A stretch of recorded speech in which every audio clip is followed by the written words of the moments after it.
New Year's Eve 2016 was supposed to be simple, familiar, safe. My girlfriend, my brother, and I were together in my apartment, getting ready to host a party. Nothing wild, just friends, food, drinks, the usual way to close out a year and welcome a new one. At that point in my life, those were the two people I trusted the most. My brother and I grew up together. We were only a year apart, basically inseparable. Same friends, same interests, same life. He wasn't just my brother, he was my best friend.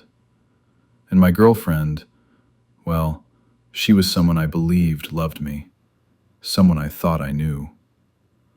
Before people arrived, the three of us went out to grab food and alcohol. We came back, put everything away, and waited for our friends to show up. While we were waiting, I decided to step outside and relax for a bit. My apartment complex had this courtyard with two oversized hammocks hanging side by side. I laid down in one of them, just trying to enjoy the quiet before the night got loud. My girlfriend and my brother followed me outside. There were two hammocks. Naturally, I assumed my girlfriend would get into mine. She didn't. She climbed into my brother's hammock with him.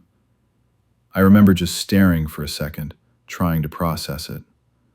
It wasn't dramatic, it wasn't sexual, but it felt wrong. She barely knew him, and yet she chose to lie down with him instead of me. It annoyed me, more than I wanted to admit. I didn't say anything in the moment, but it stuck in my head. I told myself I'd bring it up later, after the party. I didn't want to make a scene over something that could still be innocent. Eventually, our friends arrived. The courtyard filled up. Music played, drinks flowed, the night moved on. People laughed, we drank. Everything looked normal from the outside. But at some point, something changed, and I didn't realize it until it was already too late. Toward the end of the night, people started heading home. One by one, the apartment emptied out. Eventually, it was just the three of us again. That's when I started to feel off. Not drunk, not tipsy, something else. I felt heavy, slow, disconnected from my own body. And that didn't make sense, because I'd only had a couple of drinks. I told my girlfriend I wasn't feeling good and that I was going to lie down. I remember her telling me she was going to have another drink and then come to bed. I barely made it to my room. The moment I lay down, my body gave out. I passed out hard. I don't know how long I was out. It couldn't have been more than an hour. When I woke up, the room was spinning. My mouth was dry. My head felt heavy, like I was underwater. I remember thinking, what the hell did I drink? I realized my girlfriend wasn't in bed with me. Still groggy, I stumbled out into the living room. And that's when I saw them. My girlfriend was sitting on my brother's lap. They were kissing. Not frozen, not surprised, comfortable. I don't remember yelling. I don't remember what I said exactly. I just remember telling them both to get out of my apartment. And then I blacked out again. When I woke up the next morning, my apartment felt different. Too quiet, too empty. My head was still pounding, like I hadn't slept at all. My body felt heavy, slow to respond, the kind of exhaustion that doesn't come from a hangover. I sat on the edge of my bed, trying to replay the night in my head, and that's when the questions started. I knew how much I'd had to drink. I always knew my limits, and there was no version of that night where a couple of drinks should have knocked me out like that. I walked into the living room. The place looked normal. Too normal. No signs of a fight, no chaos, just the quiet aftermath of a party. But something in my gut wouldn't settle. My girlfriend was gone. My brother was gone. No messages, no explanations. And slowly, painfully, memories started resurfacing. The first time I ever brought my girlfriend back to my place, the exact same thing happened.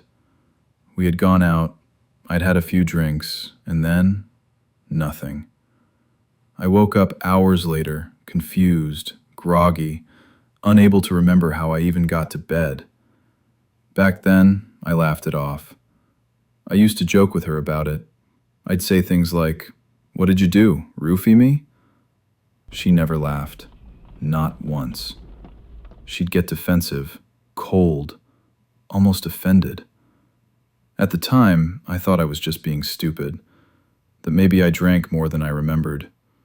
But now, sitting there alone in my apartment, those memories hit differently. Too differently. The way my body shut down, the way my mind went blank, the way I lost time. Twice. Always around her. I felt sick. I broke up with her later that morning. There wasn't a long conversation. There wasn't closure. Just silence. She didn't deny anything, didn't fight for us, didn't even seem surprised. That might have been the worst part. And then there was my brother. I tried reaching out at first. I wanted answers, an explanation, anything that made this feel less real. I didn't get one.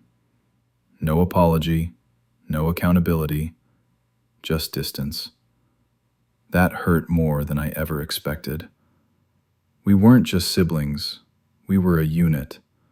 Growing up, people didn't even refer to us separately. It was always the two of you. And then, just like that, he was gone. I didn't cut him off in a dramatic way. I didn't make a speech or send a long message. I just stopped talking to him. Years passed. Holidays came and went.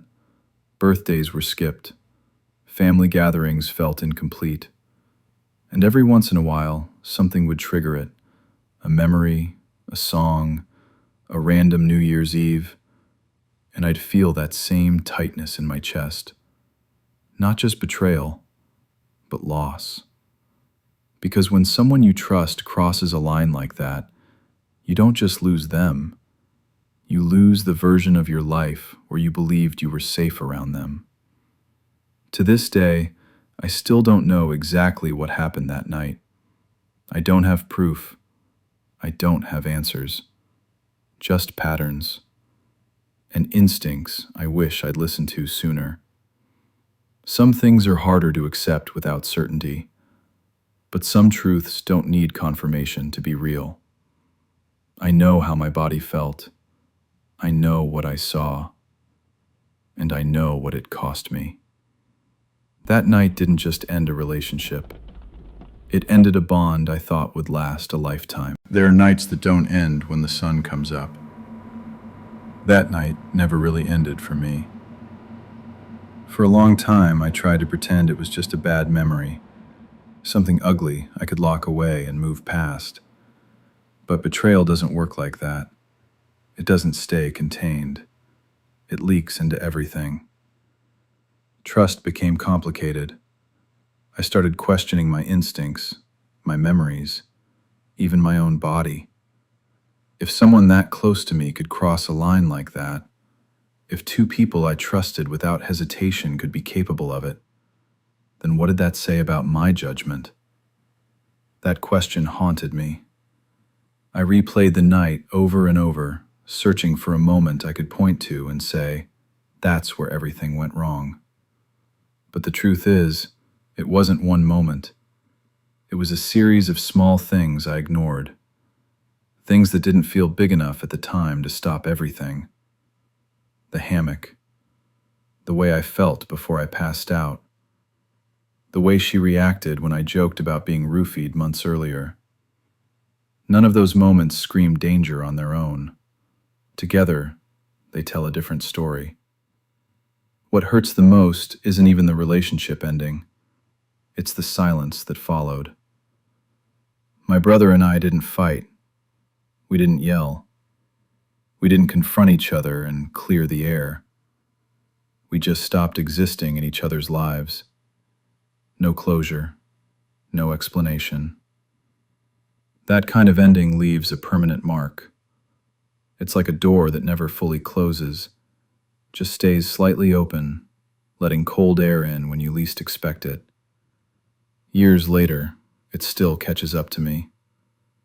Sometimes it's subtle, a strange feeling around New Year's Eve, a hesitation when I drink, a flicker of distrust when someone gets too close too fast.